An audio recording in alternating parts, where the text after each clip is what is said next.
Over the weekend, tragic shooting at Planned Parenthood clinic in Colorado. Absolute tragic thing, cold-blooded murder, no other description for it.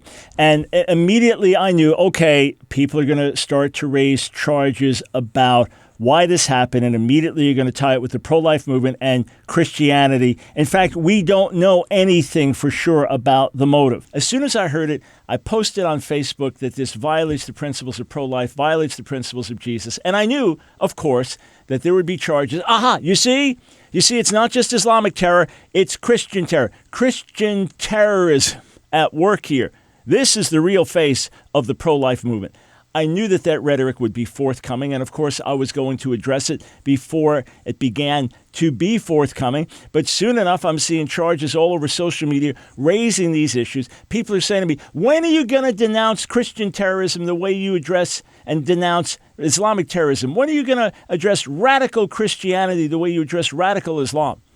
Well, to be sure, radical Islam says, deny Jesus as Son of God or we'll behead you, and radical Christianity says you can behead me, but I won't deny him. Yeah, you're talking about two very, very different expressions of the faith here. But pro-lifers immediately began making statements. Jason Benham said this: true pro-lifers care about life, including employees and clients of Planned Parenthood, praying for those in Colorado Springs shooting. Tony Perkins, Family Research Council. While the investigation into the shooting at the Planned Parenthood Center continues, regardless of what the motive is determined to be, we strongly condemn this violence. Only through peaceful means, not violence, can we truly become a nation that once again values all human life, born and unborn. Yeah, I tweeted out as well. Listen, if in fact pro-lifers wanted to kill abortion doctors, then there would be thousands of abortion doctors killed by now. God forbid. Nonetheless, you have folks like Bette Midler.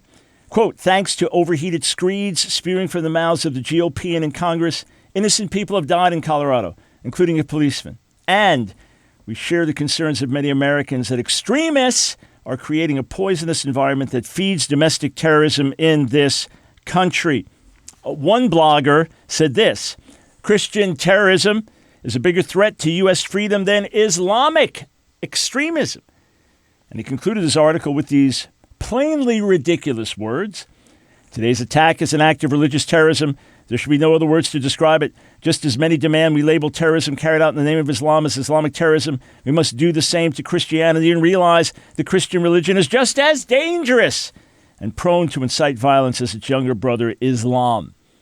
In fact, respected Newsweek journalist Kurt Eichenwald tweeted, the time has come to hold David Leiden accountable for violence spawned by his lying baby body parts video. Indict him for manslaughter.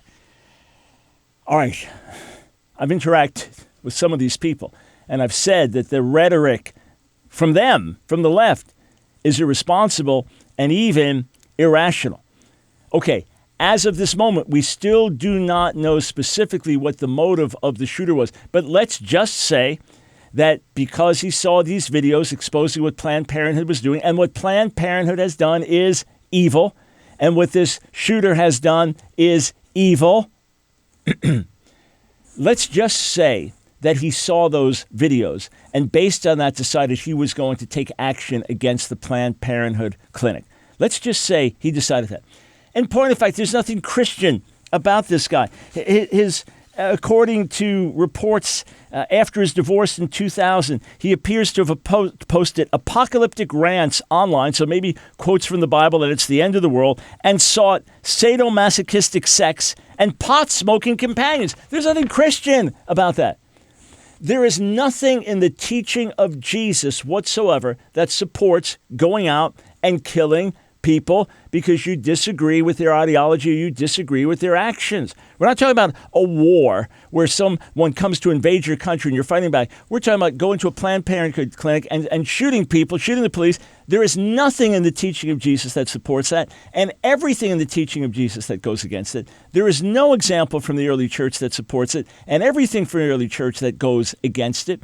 Not only so, there is not a syllable from any respected pro-life leader in the world that supports this. this, or pro-life organization in the world that supports this. The pro-life movement has been an overwhelmingly peaceful movement and opposed those who said, we're going to take the law into our own hands and kill people like late-term abortion doctor George Tiller. The pro-life movement opposed those people. And the fact that you have one lone person who seems to be deranged and unstable without any clear connection to a Christian church or denomination or pro-life movement where he's imbibing their teachings and carrying them out, zero whatsoever.